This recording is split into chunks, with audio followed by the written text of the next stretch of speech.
untuk memprioritaskan semua yang lulus passing grade dulu dalam posisi mereka masing-masing, meminimalisir perpindahan antara sekolah, dan yang kedua adalah untuk bisa pemerintah pusat bisa mengajukan formasi yang akan menghilangkan semua permasalahan yang ada dihadapi sekarang ya. Tapi secara regulasi tadi peraturan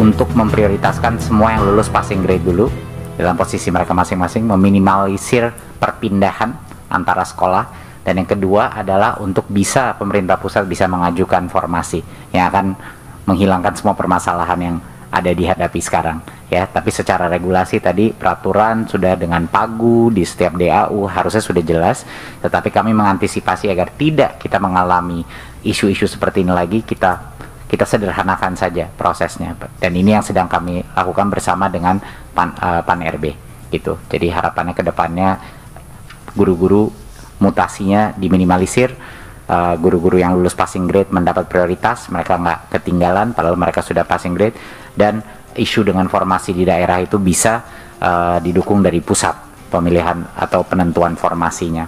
Jadi ini akan punya dampak yang sangat besar. Jadi mohon doa restu nih dari Komisi 10 bahwa ini bisa terjadi dan sukses, sehingga ini akan kedepannya menyelesaikan target kita dengan cara yang jauh lebih cepat.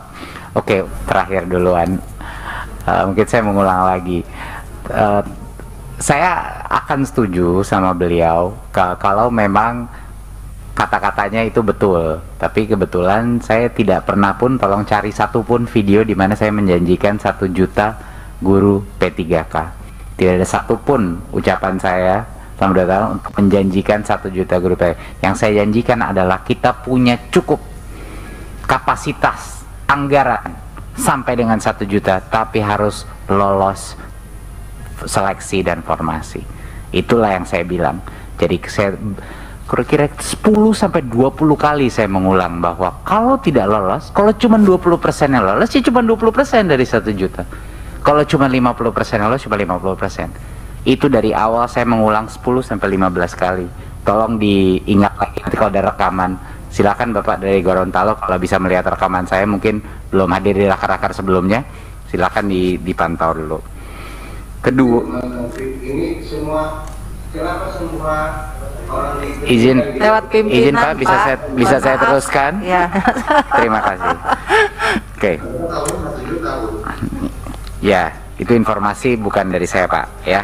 Itu adalah 1 juta kapasitas, bukan 1 juta target. Tapi kita tentunya akan mencoba sebanyak mungkin untuk bisa lolos formasi.